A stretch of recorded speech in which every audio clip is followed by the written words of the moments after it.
Today we are celebrating our Republic Day after 76 years of Republic Day. Of course, we are being very happy after 1947, but we don't know what are the rules and regulations to follow. So, to write our own rules and regulations, the constitution body has taken that much time to finish the task. That means before 1947, August 15, the constitution body started writing the rules and regulations. This is about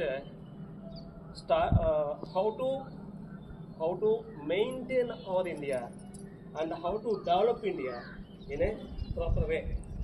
For that, the constitution body is erected and they started writing the rules and regulations. What to do, what are the rights the people of India is having, and what are the duties they have to follow, and what laws has to be implemented. Either the law has to be flexible or very tight. These many things, almost we have 400 above articles we are having in our constitution, the largest written constitution in the world, led by Mr. B.R. Ambedkar, and the leader of this constitution body is Dr. Babu Rajendra Prasad, who acted as our first president. So I don't want to lag all these things because you are teachers, you know all these things. Pillal kosam cheppadu ante. Right?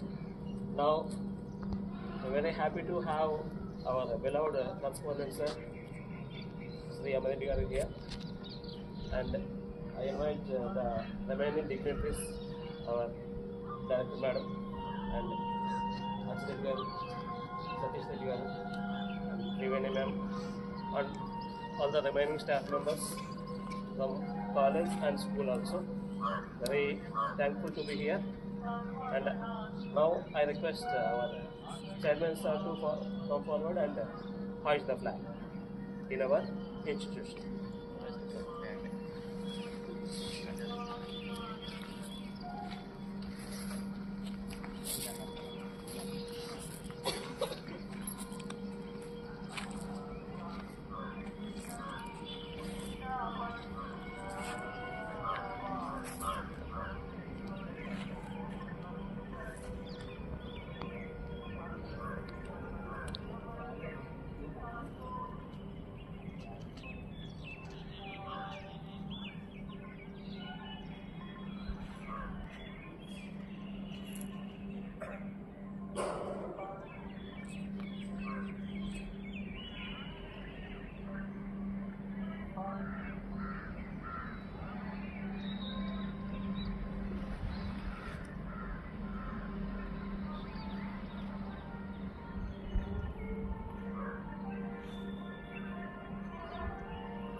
Everybody stand in attention position. Attention!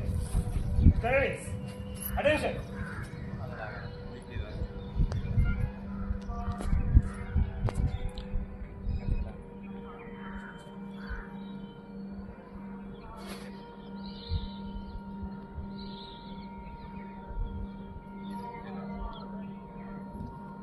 Salute! Order!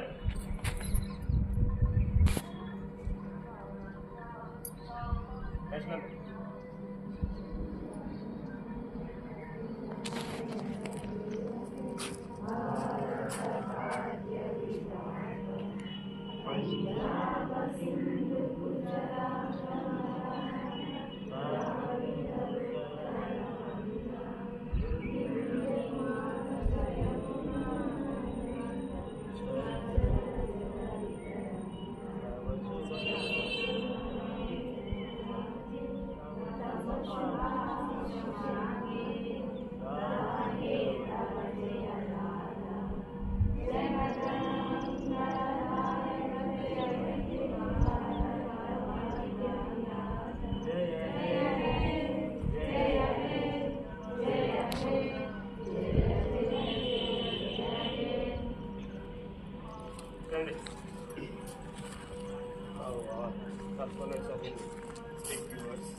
మనందరం కూడా చాలా గర్వపడతాం. అయితే ఇక్కడ మనం మన rights ఏంటి, మన duties ఏంటి, యాజ్ ఇండియన్గా అందరికీ తెలుసు. ఇవి మనం ఖచ్చితంగా పాటిస్తే ఎవరైతే మన స్వాతంత్రం సంపాదించారో, ఎందుకు సంపాదించారో దానికి ఒక అర్థం ఉంటుందని అనుకుంటాం. Thank you. వెల్కమ్.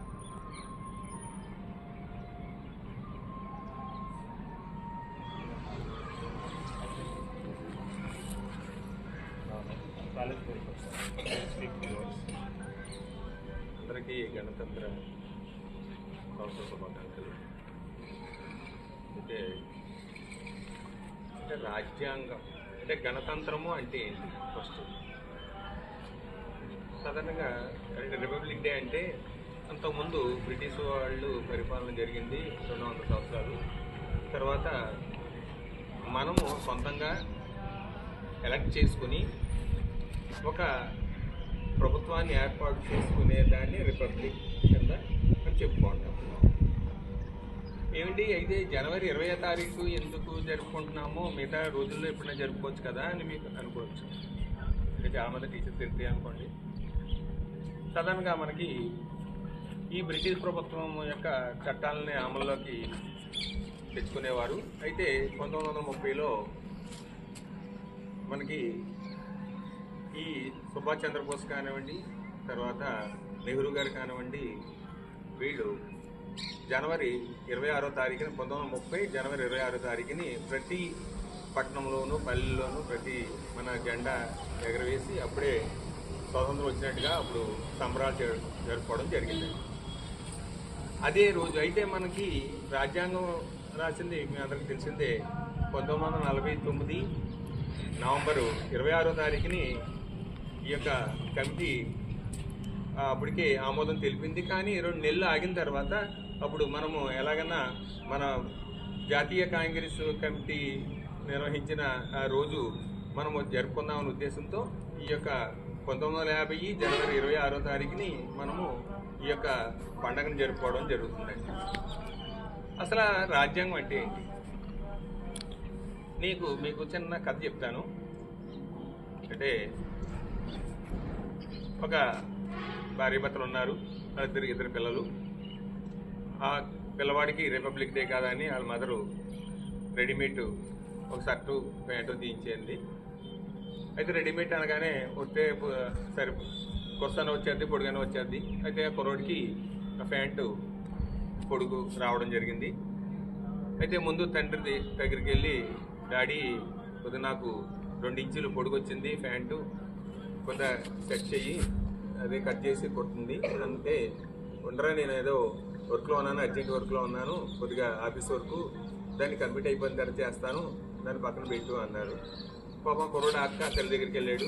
ఇవాళ రిపబ్లిక్ డే కదమ్మా, కొద్దిగా టిఫిన్ గట్రా ఎర్లీగా చేయాలి, మరి నువ్వు స్కూల్కి ఎర్లీగా వెళ్ళాలి కాబట్టి ఈ టిఫిన్ అయిపోయిన తర్వాత చేస్తాను అన్నాడు అంది వాళ్ళమ్మ. ఇంకా వాళ్ళ అక్క దగ్గరికి వెళ్ళాడు. వాళ్ళ అక్క పాపం ఇవాళ రిపబ్లిక్ డే కదా, ముగ్గేసి అందరికీ కూడా గణతంత్ర శుభాకాంక్షలు తెలుపుదామని అనుకుంటున్నాను, అదే ముగ్గేస్తున్నాను, నా ముగ్గు అయిపోయిన తర్వాత నేను చేస్తాను లేరా, అక్కడ పెట్టుకో అన్నాను. ఈ లోపల పిల్లవాడు ఏం చేశాడంటే వాష్రూమ్కి వెళ్ళాడు, స్నానం చేయడానికి అని వాష్రూమ్కి వెళ్ళాడు. ఈ లోపల తండ్రికి వర్క్ అయిపోయింది. మా కుమారుడు పాపం ప్యాంటు పొడుగు అయిపోయింది అన్నాడు కదా అని 2 ఇంచులు కట్ చేసేసి కుట్టేసి అక్కడ పెట్టేసి తండ్రి బయటకు వెళ్ళిపోయాడు. అప్పుడు మళ్ళీ తల్లి వచ్చింది, టిఫిన్ చేసి తల్లి. అవి పాపం మా పిల్లోడికి 2 ఇంచులు పొడుగు అయిపోయింది అన్నాడు ప్యాంటు అనేసి తల్లి మళ్ళీ 2 ఇంచులు కట్ చేసి కుట్టేసి మళ్ళీ అక్కడ పెట్టేసి వెళ్ళిపోయింది. ఇంకా అక్క వచ్చింది. మళ్ళీ అక్క కూడా మా తమ్ముడికి ప్రేమ గురించి మళ్ళీ తను 2 ఇంచులు కట్ చేసి మళ్ళీ అక్కడ పెట్టేసి వెళ్ళిపోయింది. లాస్ట్ స్నానం చేసి వచ్చేటప్పటికి ప్యాంట్ అంతా నిక్కర్ అయిపోయింది.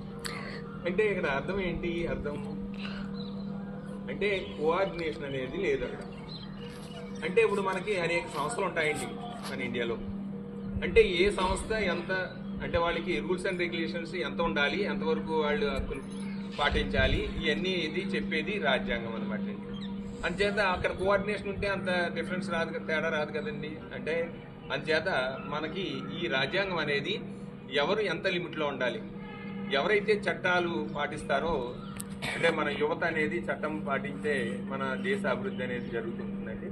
అందుచేత ప్రతి ఒక్కరు ఒక అంటే టీచర్లు కూడా కానివ్వండి, స్టూడెంట్స్ కానివ్వండి, చట్టబద్ధంగా మన హక్కుల్ని మనము పరిరక్షించుకుంటూ ముందుకు వెళ్ళాలని కోరుకుంటూ ఈ సందర్భంగా నాకు అవకాశం ఇచ్చిన మన జనార్దన్ గారికి ధన్యవాదాలు తెలుపుకుంటూ సెలవు తీసుకుంటాం. Thank you sir.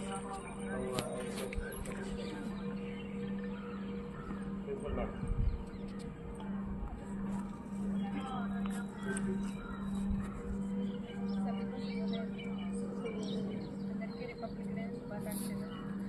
అలాగే మనం చాలా తక్కువ మందిలో రిపబ్లిక్ డే సెలబ్రేట్ చేసుకుంటాం. కాకపోతే ఏంటంటే సార్ ఏదైతే దాని గురించి ఇంపార్టెన్స్ జరుపుకునే విధానం గురించి అన్నీ అత్యంత గారు వివరంగా వివరించారు. అలాగే ఏంటి అంటే ఇప్పుడు మనం రాజ్యాంగంలో ఉన్నవి చాలామందికి కొన్ని నచ్చుతున్నాయి, నచ్చట్లేదు. అది ఏంటంటే ఆ రూల్స్ అనేవి మనం పాటించాల్సి వస్తుంది. అది ఇంకా కొత్తగా ఉంటే బాగుండు అని చెప్పేసి ఇప్పుడున్న జనరేషన్లో ఆలోచనలు అయితే జరుగుతున్నాయి. కానీ దాన్ని మార్చడం అంటూ జరగడం అయితే ఉండదు. సరే ఏమన్నా జరగడానికి ఆస్కారం ఉంటుందా?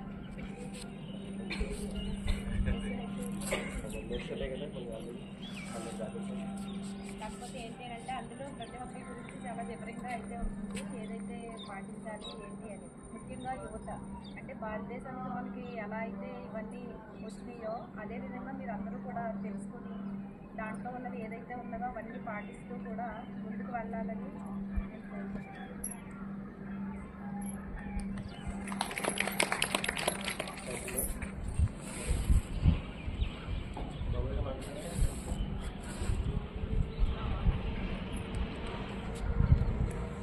Thank you all for being here. Once again, Republic Day wishes to all.